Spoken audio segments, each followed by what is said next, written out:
My stance on having kids is definitely going to like change when I find a life partner. But at the current moment, I always find like different reasons to not have children, different mechanisms for birth control, shall you say. And recently, the biggest mechanism I have for not having a children, throwing a birthday party. Welcome to the Simply Jamilah podcast.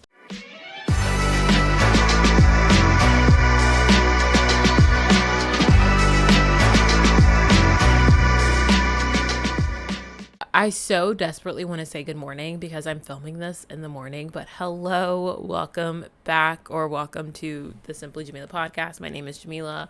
It's just me. Sorry to disappoint. If you're watching this on YouTube, hi. I decided if I'm going to put all this effort into video podcast, then I'm also going to upload the videos to YouTube. So my YouTube channel is now an amalgamation of 3 different things. It's podcast, it's long form vlogs and book content, and then it's just like the quick daily YouTube shorts. So really my YouTube is a hot mess just like I am. I don't know. I hope everyone is doing okay or well. I don't know like where you are in the world, but I know where I am in the world. Today is winter. Yesterday was spring. I don't know what tomorrow is. That's kind of what we're working with right now in the South, at least, or at least in North Carolina. And I know my family in Tennessee is experiencing something super similar when it comes to the weather. So, we're just really trying to make it out here. Pollen is definitely here. She's up and up. I've only had to take 1 allergy pill so far, and I feel like that's a big win. So yeah, I hope that where you are in the world, the weather is not trying to take you out, because that's genuinely what it feels like here in the South. I don't know what's happening right now in my brain. I think I'm just like happy and I woke up and like human interaction, I guess. I'm also on spring break. Like my second spring break, I guess you could say. The university that I go to for my master's, they were on spring break last week. And then the school that I work for is on spring break this week. So this one is more of an actual spring break. However, because the university is back in session, I have like projects and assignments for my master's. So it's like a 75% break. I don't know. I'm very like just humans and happy. Yesterday was the first day of spring break. Yesterday was Monday, and I just took like a really big like rest day. I still did a lot. Like I went to therapy. I unpacked from what we're going to talk about here today. Like I did a lot of things, but overall I just like rested, and like last night I rested really well. And I'm also reading. I'm almost done with Before I Let Go by Kennedy Ryan, and that's just been like a beautiful experience. It's been sad as heck, but it's been a beautiful experience. So I don't know. I think I just like woke up in a really great mood, and I don't want to rush time, but I just know that something good's going to happen. And I'm excited that time is like kind of going at the pace that it's going, because the good is on its way, if that makes sense. I don't know how else to explain it. So actually, I've already said the word good. So let's just go ahead and get into some weekly wins, some good news, shall you say. So truly the only good news, because I really didn't have anything, not in a very bad way to say, but I didn't have anything like super positive to say until the Oscars happened. And I don't watch award shows, and from my understanding, One Battle After Another had the most wins. We will talk about that later for sure, but everyone is talking about Sinners and Sinners 4 wins, and honestly, yeah, so happy for Ryan Coogler, first time winning an Oscar for Best Original Screenplay. I mean, it's like, duh. Like, that just honestly makes sense. If he had lost, I would have been pissed, bro. I would have been so angry, because Sinners is probably the most original thing to come out since Get Out. And I think Get Out was the last time a black man has won Best Original Screenplay. That was Jordan Peele. So what was that, like 8-ish years ago? So it's been almost a decade since a really good original screenplay has come out. And both Get Out and Sinners share some very similar themes. So that says something. But I'm so happy Ryan Coogler won. Michael B. Jordan being the 6th black man ever to win Best Leading Actor, or just, I don't want to say Best Actor in general, but I believe it's Best Leading Actor. It's fantastic. And again, duh. Like, I saw somewhere on Threads where someone was like, since he played 2 characters, can he win twice? And honestly, that's a vibe, because he ate up Smoke and Stack, the differentiation. And yeah, if he could win twice, I definitely think that he is someone who deserves to win twice. So very happy for them. I'm pretty sure like it's Ludwig, but like I can't I don't know. I actually don't know his, like, not to sound insane when I say this, but like country of origin. But I feel like when you see his name is Ludwig, I could be so wrong with that, and maybe it is Ludwig. But I feel like that, you know how it makes like that W makes the V sound. I think that's his name. Very happy for him for winning his third Oscar for the score of Sinners, which is also very, very good. So happy with that. Although I will say, now, Sinners, I mean, I wanted them to win every award possible, but One Bad After Another did have a pretty good score. I don't remember if they were nominated or not, but I watched it, which we will again talk about later. But I do think that, you know, they also, if Sinners were to lose original score, it would have to go to One Bad After Another because their score is pretty good.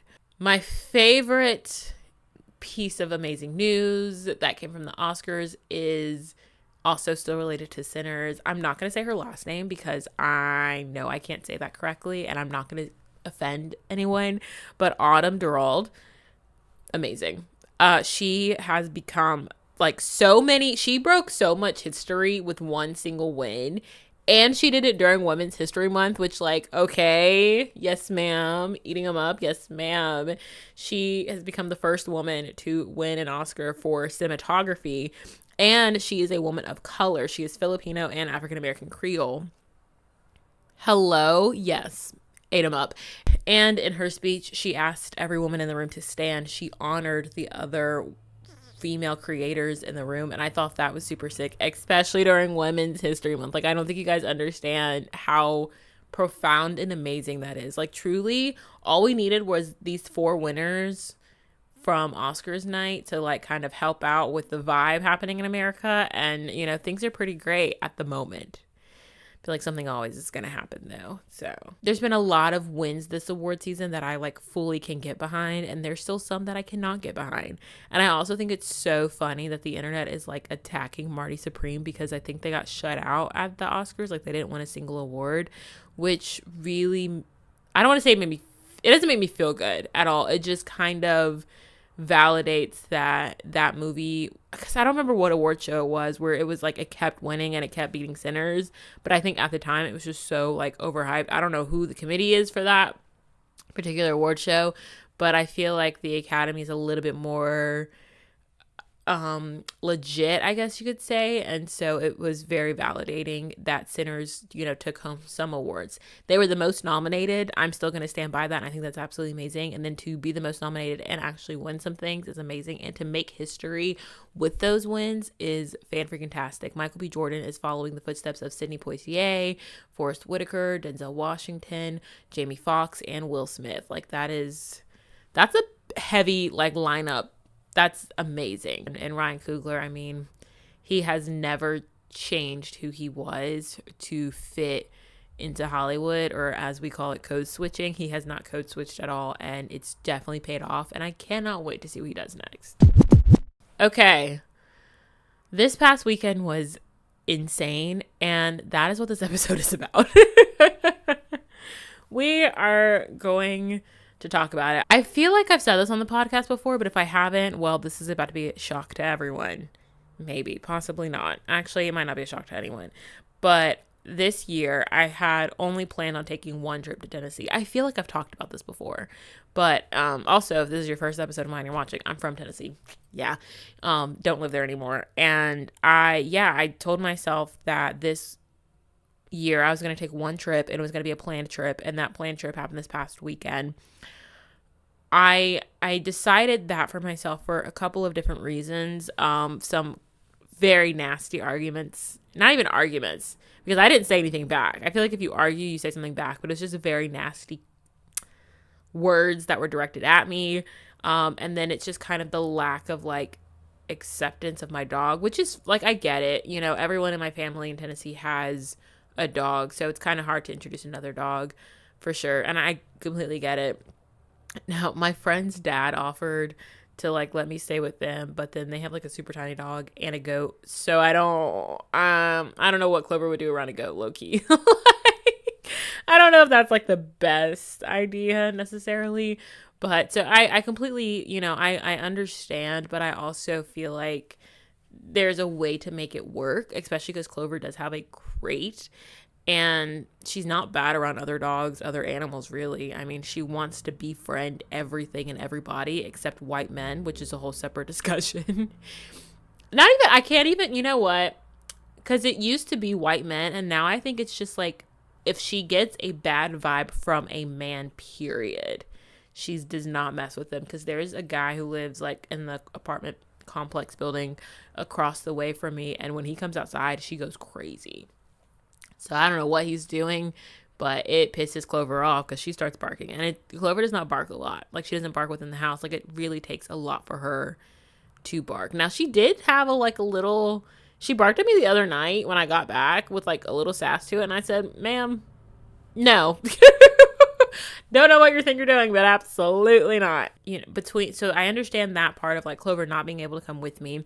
But then there's also, you know, I've thought about, okay, I could stay at an Airbnb and like one that's pet friendly and bring her with me and then stay there. But then it's like I'm just pulling her to another area to live in a foreign like place in her crate again while I go and do stuff with me. Like, it's just, there's not a win there. And then I think another thing that's really like kind of, what am I trying to say? Driven the idea home. And, you know, my friends can't visit me. That's fine. I mean, we're literally in our 20s. We're adults. We have lives. But if you have, you know, if you're older and you have the time built up to where you can visit someone and you have the financial means to do it, like, why am I always the one? And I know I've talked about this before, so I'm going to try really hard not to harp on it too long. But, like, why am I always the one making the effort and making the drive? Where I live, it's not exciting. I get that. But there's exciting cities around me that we can go to. And there's the beach that is not far from where I am. So, like, there's ways to make the trip worth it. And yet I'm always the one having to make the trip. And I do have, like, someone who watches Clover, but I'm not going to consistently be like, hey, let me take 2 weeks out of your summer for you to like sit here and watch my dog. I'm not going to do that at all, because when I drive to Nashville, I did it one time and I hated it. I drove to Nashville and I was there for literally a week, and then I drove back and it killed me. And I think that's something that just, I can't do that, because when I get there, I'm still driving around in my own car. Like, and in a week, there's so much that has to be done, people to visit. Like, it gets very overwhelming. It's very, like, tiring. I need, like, a day of rest before and after I make the drive back. I didn't get that. So if I'm going to go to Nashville, I got to go for, like, more than a week. I'm not going to ask my friends / Clover's dog sitter to like be here for 2 weeks just so I can go gallivant with a family that we're good for like a couple of days, and then someone says something and then my eyes are being rolled and I'm like walking away. Like, I'm not going to do that. And I do love my family, and I know that sounds absolutely insane, but family is family. Do you know what I mean? And sometimes you got to roll your eyes a little bit and walk away. It is what it is, to be quite honest.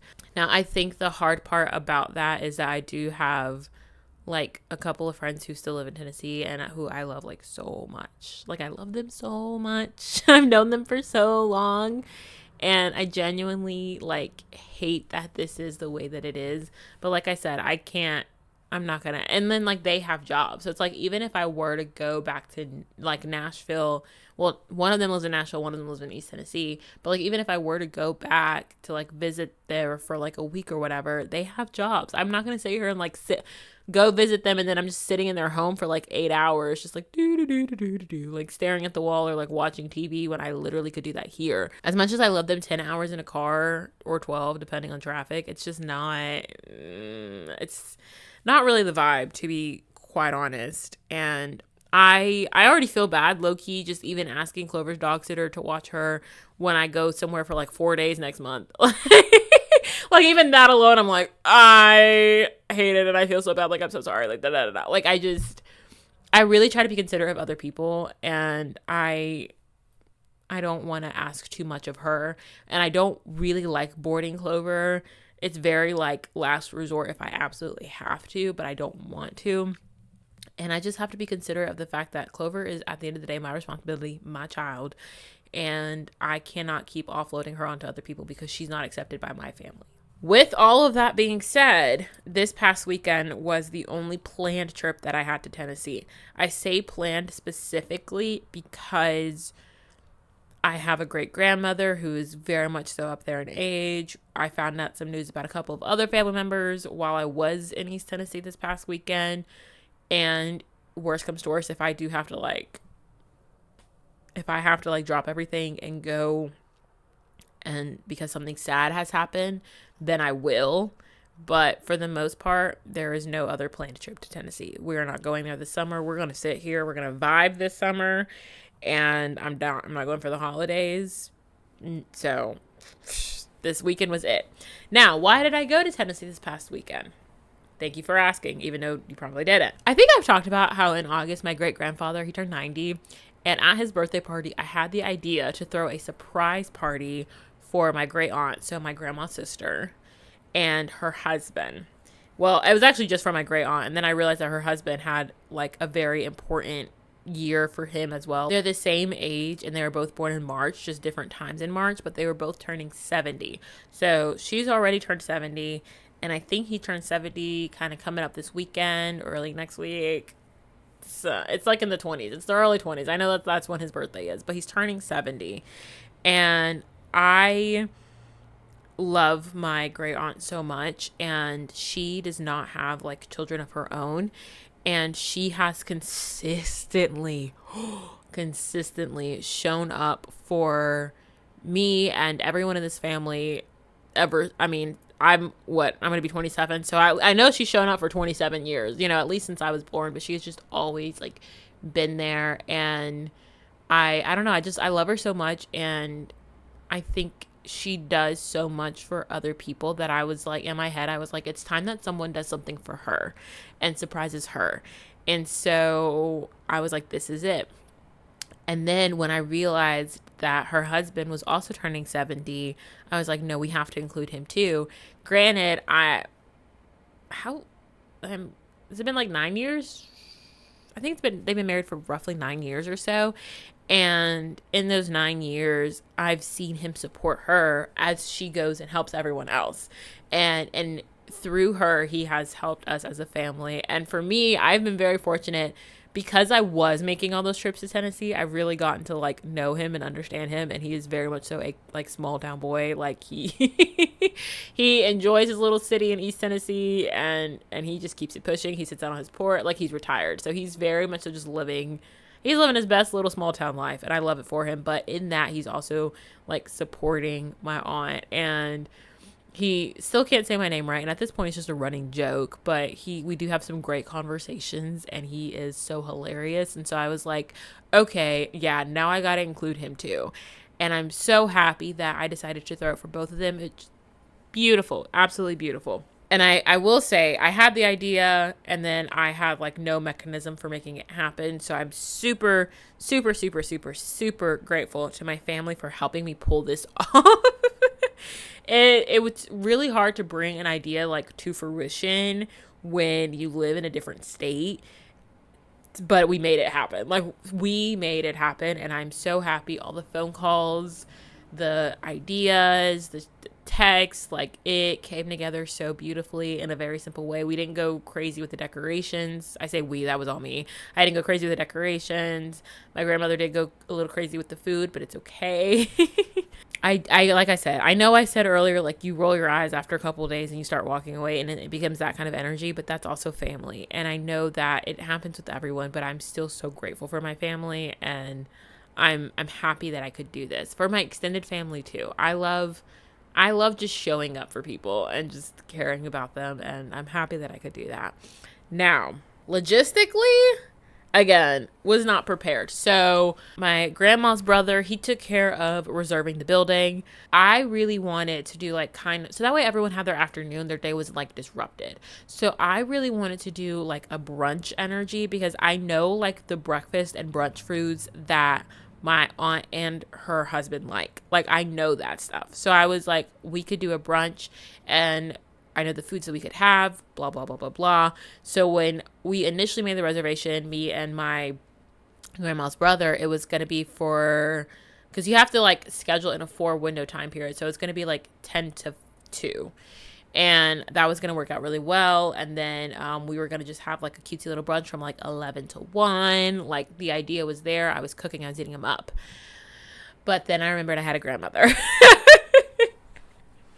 So when my uncle went to, because you have to, pay for the reservation. So when my grandma's brother, because I can't, when you say uncle and aunt, my family's so big. Like, we took a giant group picture and I was like, whoa. And half of them weren't even there. So my family is very, very large, and it's hard. It's hard to even just explain the dynamics between everyone, but I also don't want to use their names because, again, as I said in a little YouTube short, putting my life on the internet does not mean that I need to put their lives on the internet, So anyway, my grandma's brother, he went to make the reservation, and I guess they had shared a phone call, and basically my grandmother changed the time. Instead of being 10 to 2, she chose 12 to 4 for our reservation, having the party from 1 to 3, and then completely changing the menu. And this happened quite a bit in the planning process, where it was like, this is my idea, and I have an idea. I just need help kind of bringing it to life. But then last week we talked about control, right?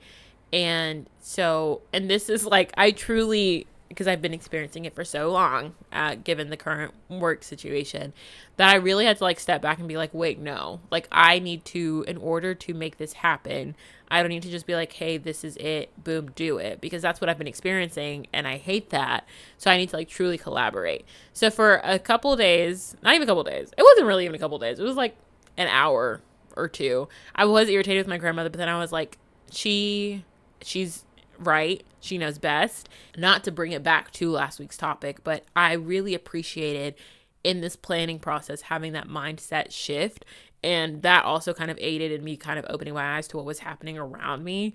But I can't ask for help for something that's happening in a different area and try to control it where I am. That's not cool. So yes, I was mildly irritated because my brunch idea was gone.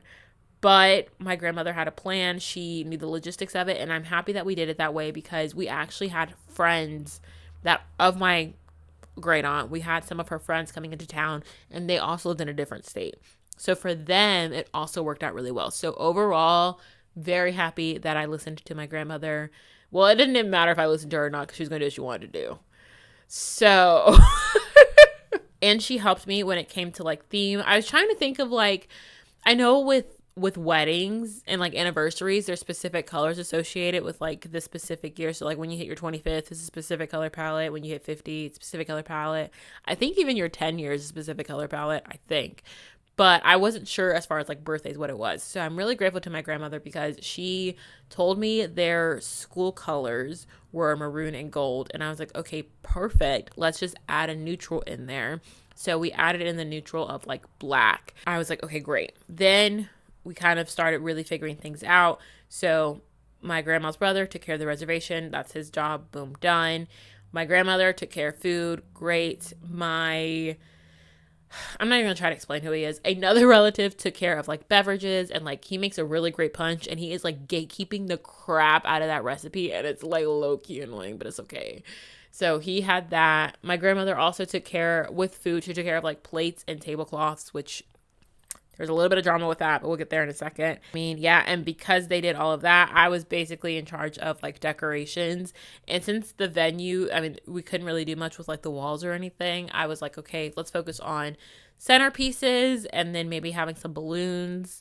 And I was thinking more like, go classy with it. And my grandmother definitely bought like the tablecloths that said like 70th on them, like the super like cheesy party pack tablecloths, which was so cute and so funny. And I really do love her to pieces. She's so hilarious. I want to say like the week before, and it wasn't even a full week before, it was like the Monday or Tuesday before, I had everything figured out for the centerpieces. I went to a vintage store that we have here locally. Absolutely love it. Definitely going to go back. I don't need any more home decor, but I'm going to find a way to have more home decor, because I love that vintage shop so much. And I bought these like clear, like they're glass cups.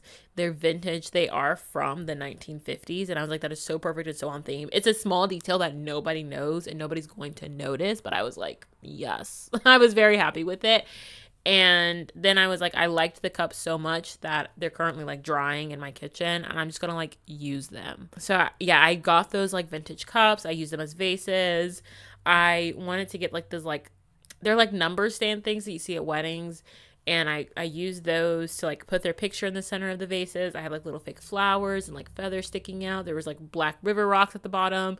The river rocks came from the Dollar Tree. The flowers, I did go to the Dollar Tree for the flowers initially, but it wasn't working. And there's multiple Dollar Trees around here, but it just wasn't happening. So I ended up having to go to Michael's, and I spent money that I did not want to spend on those fake flowers. Like I was kind of like low-key pissed off, but it's okay. It's okay. It's for the aesthetic. It's to make her happy. So I had everything figured out, my centerpieces. And then Monday or Tuesday comes and I get a phone call. When you initially reserve the space, there's all this paperwork you do and you pick the layout that you want. And I really want to do like a giant like square situation because it would kind of force everyone to like look at everyone else and to like acknowledge everyone in the room. And it would just make conversation and recognition of everyone a little bit better. However, the phone call basically was like, hey, we can't do this. There's not enough tables and there's not enough space. And I was like, why is it a freaking option? Why is it an option on the form? So we ended up having to do like round tables. And I low-key think it wasn't even a matter of them not being able to do it. I genuinely think it was like part laziness for them, because the night before our event, that Friday night, there was a baby shower and they were using round tables. And he was like, we can just leave it as is and you guys can use it that way. And I was just like, okay, so you're being lazy. Hurt, period. However, I still was like, if you're going to do that, then I still need you to take some tables away, because we had kind of planned on being about 60 people. We had invited roughly 60-ish people, and it was set up for like over 100 people. And I was like, no, you still need to take some tables away. You're not going to just sit here and do absolutely nothing. You're not going to be completely lazy. Absolutely not. So we ended up having to do round tables, but then I like sat there and I was like, I don't have enough centerpieces put together for round tables. So when I had this phone call, it like immediate stress, like immediate stress. I have to come up with something else for these centerpieces, and they definitely weren't as I made more. They were not nearly as grand as the ones with like the vases and the flowers. Like they weren't anywhere near as grand as that, but you know, I did it. So it just kind of was unfortunate because it cost more money to go buy these things. And I just bought some small, simple things. We went to Hobby Lobby, which, fun fact, learned this the hard way. Hobby Lobby does not accept tap. Also, their automatic doors are very slow with opening, because I definitely rammed into the automatic door and hurt the crap out of my shoulder, bruised really bad. Wednesday, I was trying to figure something out for the centerpieces and I couldn't. So then I like spontaneously bought a bookshelf from Facebook Marketplace. Like I had to try to distract myself, which created more problems because my house was a mess. That was a whole separate thing. And then Thursday, I grabbed my friend who doubles as Clover's dog sitter, and I was like, hey, you're gonna have to run errands with me. And we went to Hobby Lobby, and while we were there, I kind of like started low-key figuring out what I wanted to do as far as like centerpieces go, and we got some things. We made it work. It didn't turn out bad at all. I just literally spent Thursday night and like super early Friday morning like trying to finish the centerpieces. And then I also had this like canvas set up where it said like 70 things we love about you, and it was like this little like people could leave notes for them as far as like what they love about them. Although when I told people to do that, they just kept writing happy birthday. So it's literally just happy birthday in different people's handwritings, and then random little like love notes. I can only do so much with my family, okay? I can only do so much. The plan was to drive to Tennessee on Friday and then drive back to North Carolina Sunday afternoon. But Friday was such a hot mess that I literally like, it was bad, okay? So first off, besides just like hanging out with her, because she is my friend, but also the whole point of her being with me Thursday was for me to give her the key to my apartment. And I didn't do that. So she texted me. I remember the time specifically because I was very confused to why she was awake at this time. It was 3:57 a.m.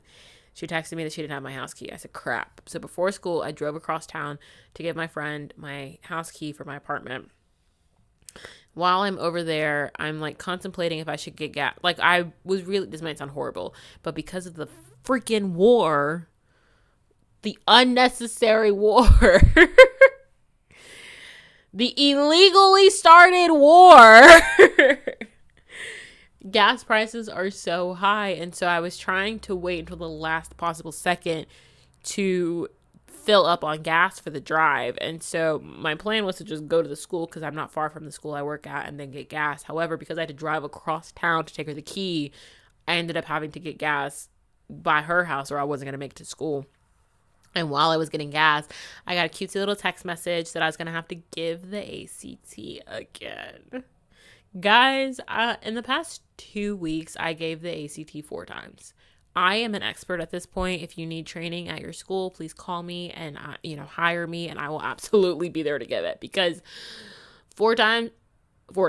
I give the ACT, I go through the school day. I've been helping out in the front office quite a bit, and I think the hope, at least for everyone up there, is that I could do that when we return from spring break until the end of the year. I don't think I will be able to do that fully, because there's several days where the other person in the library will be like gone. So I have to like kind of step in, or else they're going to hire a sub and they don't want to hire a sub. So it's a little tricky there, but overall the workday Friday was not bad at all. Even given the ACT the 4th time, it was not bad at all. It was just kind of like in the chaos of it all. Like, I'm barely going to make it to school on time. And so then I left school early Friday so I could drive to East Tennessee. Fun fact, left early for no reason. Why? Because there was a key on my situation of keys that belonged to my grandparents' old front door lock. Okay. And that key is the same shape as the key to my apartment. So when I drove across town to give her the key, I gave her the key to my grandparents' old front door lock instead of my apartment. So I had to turn around and drive an hour and a half back here to give her the correct key. I didn't drive all the way back into town. I met her somewhere that's kind of along the interstate, which worked out. I'm glad she was comfortable doing that, and we were both safe. Well, I was safe with it. But I'm happy I didn't have to drive like all the way into town. It really did make me feel a lot better. It saved me about 40 minutes of driving, which just really, really helped out. But still, I wasted time because I had to drive back, and then I had to like go back to East Tennessee. So by the time I made it, it was like close to midnight. And you would have thought that I was like fighting for my life, which genuinely I was. I don't know, because I didn't sleep much Thursday night because I was so stressed out about finishing the centerpieces. I really anticipated like having to pull over at some point my drive Friday to like shut my eyes for a few minutes, and somehow I did not have to do that, and I made it, and I don't know how. I think I was so freaked out about driving at night because deer love to come out at nighttime. In fact, I had a stare down with a deer. Homeboy pulled out in front of my car, and I was like on the mountain, and this was my GPS had me going a route that I'd never gone before. And I think it's because parts of Western North Carolina are still recovering from Helene, because there's like part you still can't fully go on I-40 in some areas. And so I was going a route I had never gone before still. And so I was like on the mountain, and a deer just like came out, and he just stood there in the middle of the road, just stood at my car, stared at my car. And it was like 10:30, and I was like, I don't know how to get rid of you. There's no other car around. I had no cell reception for the entire hour and a half that I was driving on that mountain in the dark, going a direction I like did not know where I was. And then it took another deer coming and running past him, like behind him, scaring the crap out of him, for him to like move out of the way so I could keep driving. Those are the instances and the reasons that I definitely stayed awake. Also, and I talked about this again in my little YouTube short, but like YouTube Shorts only allows you 3 minutes, so I couldn't like fully like talk about it, but I was so confused, bro. And I like wasn't speeding, so I was like really freaked out because I was like, what did I do? So I like turned onto another road, still on the freaking mountain. Okay, I'm just trying to make it. This is after the deer. So at this point it's like 11:15. Like I'm almost there. In my head, I'm almost there. I'm so tired, and I turn onto a road, and there's a cop sitting there in the dark. I think that's one thing that I've learned with this drive, is that if I can truly avoid driving in the dark, do it, because there were so many hidden cops. Fortunately, I had no idea where I was going, so I was truly driving the speed limit, but oh my goodness. So I turned, and I had my automatic headlights on. My car is about as smart as my dog, okay? So my headlights turned on, and then like when they did that, it like the light reflected off of the cop's car, and so the headlights turned off, so it looked like I flashed the cop. So I was like, oh my gosh, and then he flashed his lights at me, and then I was really freaking out, because I was like, I'm not speeding, my lights work as far as I know. My brake lights definitely work because the whole situation that happened in Asheville a couple of years ago. So I was losing my mind behind the wheel, low key. I was like, we're gonna remain calm as we drive past him, but like, what? Like, is it because I didn't intentionally flash my lights. My headlights are just stupid. I was stressing. I guess I still am stressing. And I think part of the reason that I'm still stressing is because I'll never forget, I was with someone in college and we were driving somewhere. We were driving back to the dorms from like an event that happened, and there was like a camera set up and she was speeding. So it took a picture of her license plate and like sent her the ticket. And ever since that day, I like get nervous. So I never know, like, if a cop is like in my vicinity and like these situations happen where I accidentally flash my lights or whatever, I'm like, oh my goodness, is he gonna like send me a ticket? But then also, I hadn't changed my address. I hadn't like really changed my address. Was like registering my car. That's a goal for my spring break week, is to get my address changed on like all of the like driving related legal documents. It's good with my car insurance, but like everything else, And I don't know. I just started losing my mind a little bit. I was like, bro, please don't. Like, I'm not speeding. Like, what? I didn't mean to flash my lights at you, okay? Like, please don't be racist. Like, please just let me drive. Just let me drive. I survived Friday to make it to Saturday. My great aunt and her husband were super, super, super surprised, super grateful. And it really made me think about, like, I've only known her husband for 9 years, but I really don't know if anyone's done anything that big and that nice for him. So overall, it made my troubles, my struggles, my tears and my fears, it made it all worth it. And I felt so happy. I didn't really get to say a great goodbye to her as far as like when I left town, but it made me really, really happy to make them happy and to just see them smiling. I recorded their reaction, and the elevator doors open and they were getting off and they were walking, and then my sister painted a big banner and they saw the banner with their name on it and they like stopped and they were like, wait a minute. And then we all yelled happy birthday when they walked in, and it was just overall really, really great. And it made me happy and it made it all worth it. And between their reaction and then what really got me, like, I was about to start crying, but I had to hold it together because I didn't want anyone to like worry.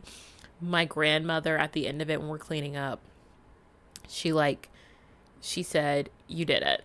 She said, I'm very, very proud of you. And I was about to hit the floor.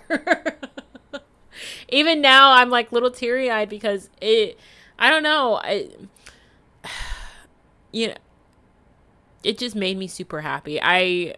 We could get into the lack of hearing as a child another day, but I like was a very academic student, and so sometimes if I brought home like a B on a project or whatever, I would, you could do better, da da da da, and it's like whatever.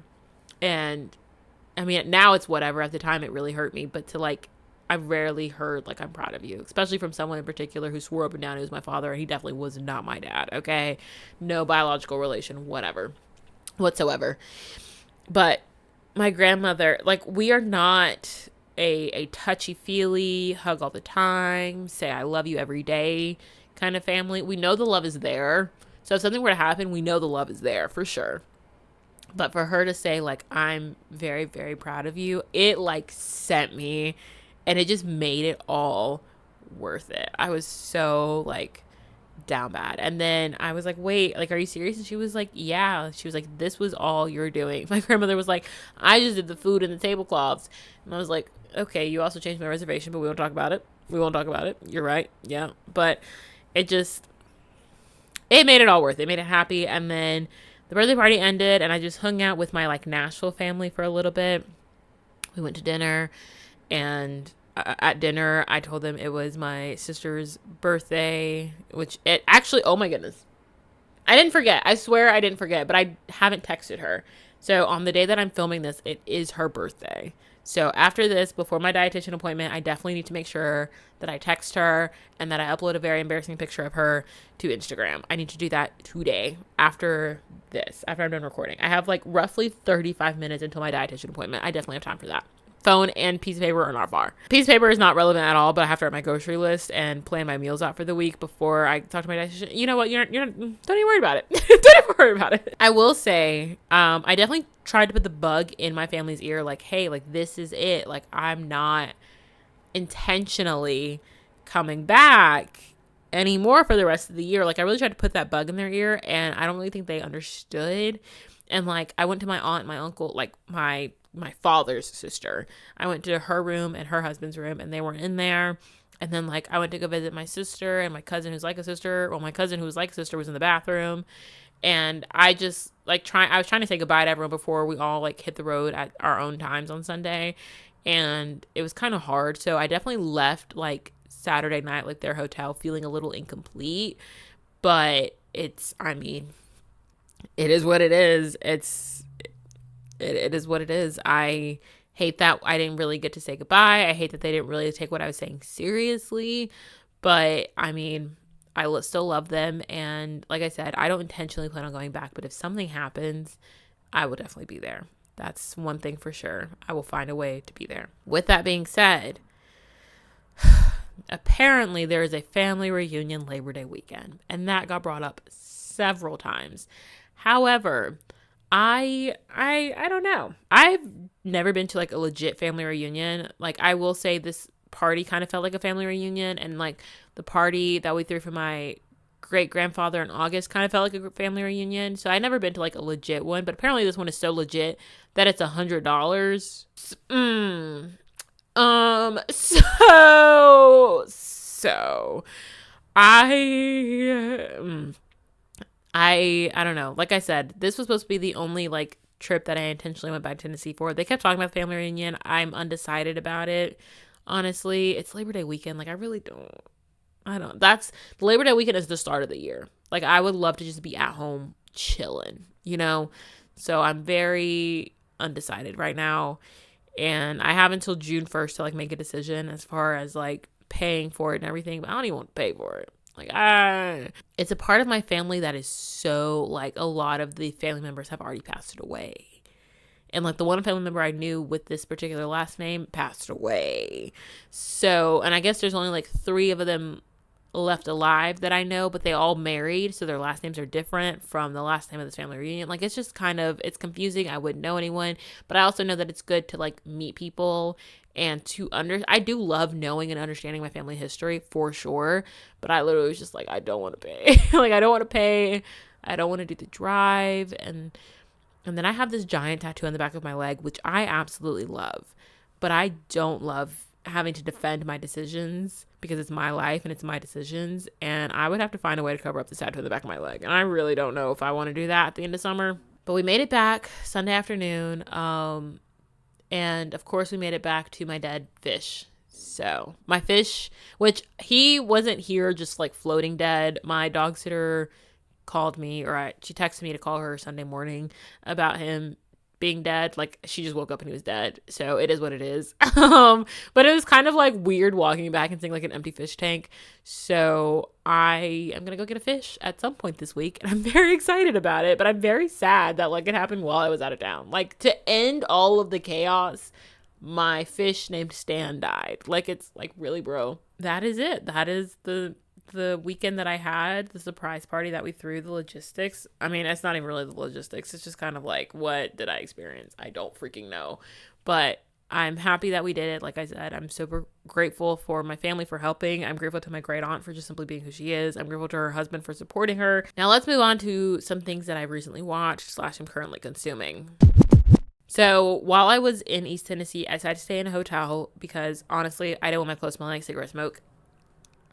I didn't want that for myself. And so while I was in the hotel, we had all the streaming services. And like, low-key, that alone was almost enough for me to just like re-extend and stay another night, because having all the streaming services and they had an indoor swimming pool that wasn't cold. Oh, I was living my best life every time I went to the hotel. I absolutely loved it. They gave me a little goodie bag when I walked in. I said, stop it. Best experience so far. Oh, loved it. While I was there, I watched one battle after another. And on my Letterboxd, I think I gave it like 3.5 stars. Okay, so basically, I feel like, because it won Best Picture, and like, you know, okay, I guess. Maybe, maybe. And like, Sean Penn won for Best Supporting Actor. Okay, okay, okay. Let's maybe not do that ever again. I feel like, and this is kind of, someone said this about Malcolm and Marie, that one like black and white movie on Netflix with Zendaya in it, about how it was like a movie that was strictly made for award season. And I don't know why One Battle After Another was made. I halfway understand the messaging behind it, considering it was 2 hours and 42 minutes. Very long. But I genuinely feel like it was a movie that was made for award season. Like, that was the intent. It just wasn't like hitting, like Sinners hit. And I think Sinners was over 2 hours, but like, you don't feel it because it hit. It was great. It kept you interested. It kept you going. And one battle after another, there was like violence and like, guns and stuff, but it still wasn't enough for me to be like, I don't know. It just didn't keep my attention. I wasn't like, like I wasn't super enthralled with it. It was just like, I don't know. It was okay. Like, it was okay. It's not a movie I would go back and watch again the way that I desperately want to watch Sinners again if I didn't have to pay for it. Like, it just, I don't. It feels like it was a movie made with the intent of winning awards. And I'm happy for the team, especially Tiana Taylor. I love Tiana Taylor. I love Tiana Taylor. So I'm very happy for her. And, like the cast and the crew and everything for the awards that they received for it. But I just feel like, no, baby. Just like, no. It wasn't bad at all by any means. It just definitely was not the best movie I've ever seen, especially out of the movies that were nominated, You know what was really good, though, that I've consumed recently? Kiss All the Time, Disco Occasionally by Harry Styles. Very much so a vibe. And it's like a happy little vibe. And I love listening to it at work. It just really like, I just sit there and I'm like, yeah. Just like dancing in my seat. Just having a really good time. It's a really good album. And my favorite song at the moment, I think it's consistently changing like every week since it came out. And it hasn't come out. It hasn't been that long since it's come out. But it does change frequently. Right now, my favorite song is Ready, Steady, Go. Something about it is just like a vibe, and it just like gets me going. I don't know. Don't ask me why. I really like it. So I will say I do recommend Kiss All the Time, Disco Occasionally by Harry Styles. I don't know if I would recommend, like, if you have a free opportunity to watch One Battle After Another, like I definitely did, then maybe. But also, that's 2 hours and 42 minutes of your life that you're not going to get back once you realize, oh, okay, I have talked for a very long time, longer than I anticipated. So I'm going to go. I made like pumpkin pancakes for Clover yesterday, and I think she definitely wants those for breakfast. So I'm going to go cook those for her. I also have to like prepare for my dietitian appointment and basically be like, hey, queen, grief messed up my diet. I was not well at all, basically. So thank you so much for listening to this episode of the Simply Jamilah podcast. I will be in your ear next week with another one.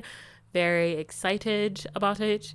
And yeah, I love you all, and I thank you, and I'll talk to you super, super soon. Bye.